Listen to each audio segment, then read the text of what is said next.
I am Cleopatra. Chapter 1. The Queen They Lied About. Alexandria, 69 BC. And the first thing I want you to understand is that nearly everything you have been told about me is a lie, written by the men who destroyed me, in the language of the empire that swallowed mine. They said I was a seductress, that I used my body to manipulate powerful men, that Rome fell at my feet because of the curve of my neck and the kohl around my eyes. That is the story they told, because it was easier for Rome to believe that their greatest generals were undone by a woman's beauty than to admit they were outmaneuvered by a woman's mind. I was not beautiful, not in the way they paint me. The ancient coins that bear my face, the only images made while I was alive, show a strong nose, a sharp chin, a face built for command, not for poetry. Plutarch, who was no friend of mine, admitted it plainly. My beauty was not the kind that struck you immediately. But once I spoke, once you heard my voice, once you engaged with my intellect, you could not look away. That was my weapon, not my face, my voice, my mind, my ability to walk into a room full of men who ruled the world and make them forget that they were supposed to be ruling me. I spoke 9 languages, perhaps more. Egyptian, which none of my ancestors had bothered to learn in 300 years of ruling Egypt. Greek, of course, the language of my blood. Latin, for the Romans. Hebrew, Arabic, Ethiopian, Persian, Median, Parthian. I spoke to every ambassador in their own tongue. Do you know what that does to a man? It strips away every defense he has prepared. He came ready to negotiate with a foreign queen. Instead, he finds himself speaking to someone who sounds like home. I was born in Alexandria in the year you would call 69 before Christ, though we did not count time by someone else's prophet. I was born into the house of Ptolemy, a dynasty of Macedonian Greeks who had ruled Egypt since the death of Alexander the Great. We were not Egyptian by blood, but I made myself Egyptian by choice, and that choice changed everything. Chapter 2. The Throne. Father, Brother, Exile, Caesar. My father the 12th, a weak king who kept his throne by paying Rome to leave him alone. He taught me one lesson that I never forgot. Egypt is rich, and Rome is hungry. And a rich nation beside a hungry empire must be either indispensable or invisible. We were too large to be invisible, so I chose to be indispensable. I became queen at 18, co-ruler with my younger brother, Ptolemy the 13th, who was 10 years old and entirely controlled by his advisors. Men who wanted me gone because a woman with a mind is the most dangerous thing an old man can encounter. They drove me out. I was exiled from my own kingdom, pushed to the borders of Egypt with nothing but a small army and a reputation that the court was determined to erase. But I was not finished. I was never finished. Rome's civil war arrived in Egypt like a storm that does not ask permission. Pompey, fleeing from Julius Caesar, came to Alexandria seeking refuge. My brother's advisors killed him, hoping to win Caesar's favor with a severed head. They miscalculated. Caesar was disgusted. He wanted a rival, not a corpse. And then Caesar himself arrived, the most powerful man in the world, in my city, with an army behind him. And I was an exiled queen with no palace, no army, and no way through the gates. So I had myself smuggled into his quarters, rolled inside a linen sack or a carpet, depending on who tells the story. I prefer the truth. I was carried in like cargo because the gates were guarded by men who wanted me dead. And when the sack was opened and I stood before Caesar, I did not fall at his feet. I did not weep. I did not seduce. I negotiated. I told him what Egypt could offer Rome: grain, gold, the strategic position between 3 continents, and a queen who understood the game of empires better than the old men who had just handed him a head on a plate, thinking it was a gift. He listened, and within weeks, my brother was dead, my throne was restored, and Julius Caesar, the conqueror of Gaul, the master of Rome, was sleeping in my bed. History calls that seduction. I call it statecraft. Chapter 3. Caesar. Statecraft, not seduction. Did I love Caesar? That is the question everyone asks, as if love were the only lens through which a woman's choices can be understood. A man allies with another man, and it is called strategy. A woman allies with a man, and it is called romance. I admired Caesar deeply. He had a mind that moved like mine, fast, lateral, impatient with fools. He saw Egypt not as a conquest, but as a partner, and in that, he was unlike every other Roman I ever met. He was arrogant, of course. All Romans are arrogant. But his arrogance was earned, and earned arrogance, I confess, I have always found tolerable. We had a son, Caesarion, little Caesar, the only biological child Julius Caesar ever fathered, though he never formally acknowledged him. I named my son Pharaoh. I raised him to be the bridge between 2 empires. He was proof that Egypt and Rome could produce something greater than either alone. I traveled to Rome with my son. I lived in Caesar's villa on the far side of the Tiber. He placed a golden statue of me in the temple of Venus, the mother goddess of the Roman people. Do you understand what that meant? He placed an Egyptian queen beside the divine mother of Rome itself. The Romans hated me for it. They whispered that I had bewitched their leader, that I was a foreign witch, that I would corrupt their republic with Eastern decadence. They were afraid, and they should have been. Not because I wanted to destroy Rome, but because I wanted to reshape it. An empire with 2 capitals, 2 languages, 2 thrones bound by blood. And then they killed him. The Ides of March, 23 stab wounds on the floor of the Senate. The man who had conquered the known world, murdered by the men who claimed to love the Republic, but really loved their own power. I was in Rome when it happened. I heard the screams from across the river, and I knew, before anyone told me, before the messengers arrived, I knew that my plan had died with him, and that Egypt's safety had just become my problem alone. Chapter 4.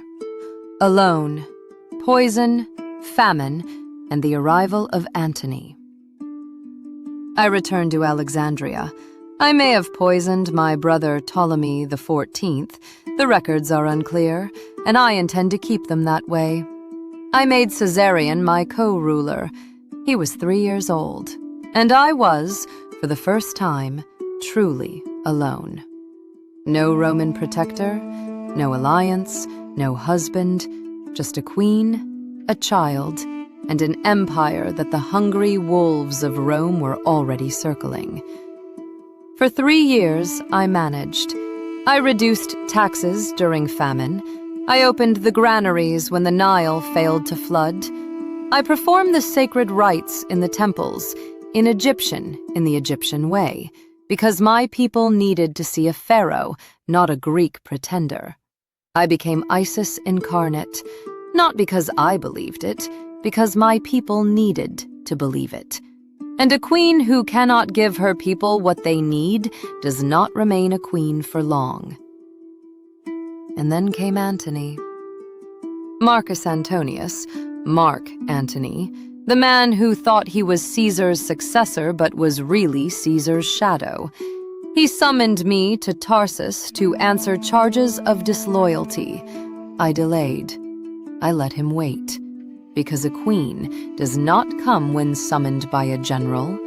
A queen arrives when the timing serves her purpose. When I finally came, I came on a golden barge, purple sails, silver oars, the scent of perfume drifting across the harbor before my ship even docked. I was dressed as Aphrodite, the goddess of love, because I knew my audience. Romans worship power, but they are seduced by beauty, and I needed Antony seduced. Not because I loved him, because Egypt needed Rome's army, and Antony had the army. Chapter 5. Antony. Love, children, and the donations. Did I love Antony?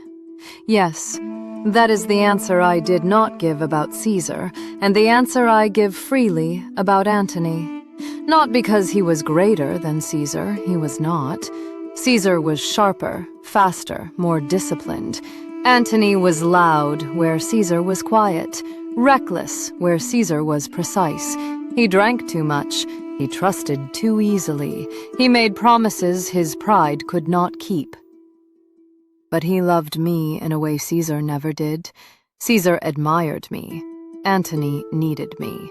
And there is a difference between being admired and being needed that only those who have experienced both can understand. We had 3 children, twins first, Alexander Helios and Cleopatra Selene, sun and moon. Then another son, Ptolemy Philadelphus. I gave them names that sounded like empires because I intended them to rule empires. Antony gave them territories: Armenia, Cyrenaica, Phoenicia, Syria. In the donations of Alexandria, he stood beside me on golden thrones and declared our children rulers of the Eastern world. He named Caesarion the rightful heir of Julius Caesar, thereby declaring Octavian a fraud. That was the moment we signed our own death warrant, not because we were wrong, but because Octavian was listening, and Octavian, that cold, sickly boy who had inherited Caesar's name but none of his warmth, understood something that Antony never did. Power is not about what you hold. It is about what others believe you hold. And with one declaration in Alexandria, we had told Rome that its future lay in the East, in Egypt, with me. Rome declared war, not on Antony, on me, because it is always easier to declare war on a foreign queen than on a Roman general. They called me a sorceress, a whore, a threat to civilization, and Octavian marched. Chapter 6. Actium, the battle that ended everything. Actium, September the 2nd, 31 years before your calendar begins, the naval battle that ended everything. I will not lie and say we fought well. We did not. Antony's fleet was outmaneuvered by Octavian's Admiral Agrippa, a man with no charisma and no mercy but a flawless understanding of the sea. Our ships were heavier, our men were sick with malaria, and Antony, brave, reckless Antony, froze when he needed to move and moved when he needed to think. I broke through the blockade with 60 of my ships. Antony followed me. Rome said I fled. Rome said I was a coward. Rome said Antony abandoned his men because he could not bear to be separated from me. The truth is simpler and uglier. We were losing. And a queen who dies in a naval battle she cannot win is not a martyr. She is a fool. I chose to survive. I chose to regroup. I chose to fight another day. There was no other day. We returned to Alexandria. Octavian's army followed, slowly, methodically, the way a python tightens, not in a rush, but in a rhythm. Our allies deserted. Our armies melted. The senators who had sided with Antony sent quiet letters to Octavian, begging forgiveness. The world was rearranging itself around a new power, and Antony and I were on the wrong side of it. Antony fell apart, not slowly, all at once. The man who had led legions across continents sat in my palace and drank and wept and raged and drank again. He built a small house by the harbor and called it the Timonium, named for Timon of Athens, the famous misanthrope who hated all mankind. He said he wanted to live alone, hating the world. That was not the Antony I loved, but it was the Antony that defeat created. Chapter 7. The Fall. Antony's death. Octavian's cold eyes. Octavian arrived in Alexandria in the summer of 30 before your calendar begins. Antony rode out to meet him one final time. He fought, with everything he had left, which was considerable, because even a broken Antony was dangerous. But his men surrendered, his fleet defected, his cavalry rode to the enemy, and Antony returned to me and said, "It is over." I had already prepared. I retreated to my mausoleum, the tomb I had built for myself, filled with my treasure, with wood and incense piled high. If Octavian took my gold, he would use it to pay his armies and fund his empire. I would rather burn it. Word reached Antony that I was dead. It was a miscommunication, or perhaps not. Perhaps I sent the message deliberately, knowing what it would do.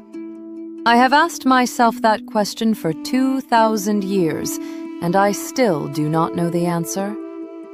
He stabbed himself with his own sword, but the wound was not immediately fatal. When he learned I was alive, he had himself carried to my mausoleum. They pulled him up through a window, too heavy for me to lift alone. I and my women hauled on the ropes, and he died in my arms. The last thing he said to me was not, "I love you." It was not a declaration. It was advice. He said, "Do not trust Octavian. Make your peace, but do not trust him." I did not trust Octavian, but I attempted to negotiate. I had been negotiating with Roman men my entire life. I sent messages. I offered terms. I tried to secure my children's safety. Octavian was polite. Octavian was cold. Octavian made it very clear that I would be taken to Rome in chains and displayed in his triumphal procession. The Egyptian queen paraded through the streets for the Roman mob to spit on. I would not give him that. Chapter 8. The Asp, choosing her own ending. I chose the asp, or the cobra, the uraeus, the sacred serpent of Egyptian royalty, the creature that sits on the brow of every pharaoh's crown.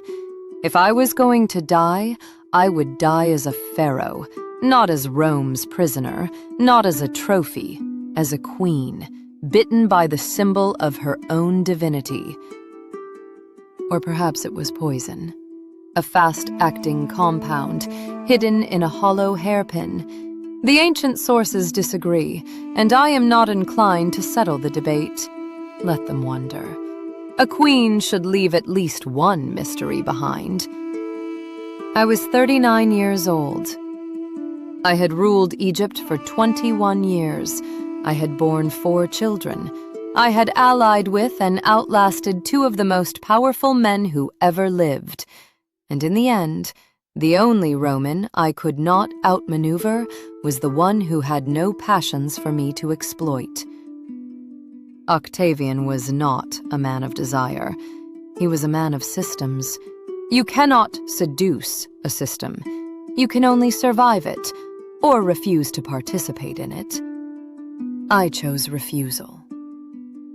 They found me on my golden couch, in my royal robes, my crown on my head, my women dead beside me. I had arranged the scene myself, because a queen's death is her final act of statecraft, and it must be staged with the same precision as a coronation. Octavian was angry, not because I was dead, but because I had robbed him of his triumph. He had wanted to parade me through Rome. Instead, he paraded an effigy, a wax figure with a snake on its arm, a copy, a substitute, because the original had refused to play her part. That refusal, that final no, is the most powerful thing I ever did. Chapter 9. Caesarion. The boy they killed, the daughter who survived. After I died, they killed my son. Caesarion, my firstborn, the son of Julius Caesar, 17 years old. They told him he was being sent to safety. Instead, they sent him to his death. Octavian could not allow the biological son of Caesar to live, because Octavian's entire claim to power was based on being Caesar's adopted heir. A living Caesarion, with Caesar's blood in his veins and a mother's kingdom behind him, was the one thing that could undo everything Octavian had built. So he killed a boy and built an empire on the silence. My 3 children with Antony survived. Octavian sent them to Rome, where they were raised by Antony's former wife, Octavia, Octavian's own sister. There is an irony there so sharp it cuts. The children of Cleopatra, raised in the household of the woman their father abandoned for their mother. But Octavia was kind. The histories agree on that. She raised them well. My daughter, Cleopatra Selene, eventually became Queen of Mauritania. She carried my blood westward. She survived. Egypt did not survive. Octavian made it a province of Rome, not a partner, not an ally, a possession. The oldest civilization in the world, reduced to a grain supply for Roman bread. 3,000 years of pharaohs, and I was the last. They call me the last pharaoh, as if I failed, as if the ending of my dynasty was my defeat. But dynasties end, all of them. Rome ended. The Ottomans ended. The British ended. Every empire that has ever called itself eternal is now a chapter in someone else's history book. The question is not whether your dynasty survives. The question is whether your name survives. My name survived. 2,000 years, and you are still saying it. Chapter 10. The Legacy. Not a love story. They reduced me to a love story. That is the final insult. Shakespeare wrote me as a woman who died for love. Hollywood dressed me in silk and eyeliner and told the world I was history's most glamorous victim. Every painting, every film, every retelling. Cleopatra, the queen who threw away a kingdom for a Roman's kiss. I did not throw away a kingdom. My kingdom was taken from me by a military force I could not match, led by a man I could not charm, in a war I could not win. That is not romance. That is geopolitics. And the fact that I loved the men I allied with does not diminish the strategy. It complicates it. As it should. Because real power is never clean. And real decisions are never made with only one part of your heart. I want you to understand what I built, not what I lost. I kept Egypt independent for 21 years in an age when Rome consumed everything it touched. I fed my people during famine. I learned their language when no one else in my family had bothered to in 3 centuries. I built temples. I managed the economy. I negotiated with the most powerful men on earth and held my own in every room I entered. And when I could no longer hold, when the mathematics of power finally turned against me, I chose my own ending, on my own terms, in my own robes, on my own throne. That is not a love story. That is sovereignty. I am Cleopatra, the 7th of my name, Thea Philopater, the last pharaoh of Egypt. They remember my face. They should have remembered my mind. But I will take what I can get. After 2,000 years, even being remembered wrongly is better than being forgotten. And no one has ever forgotten me. I am Cleopatra, and that is my story. Now put down the storybook and read the history.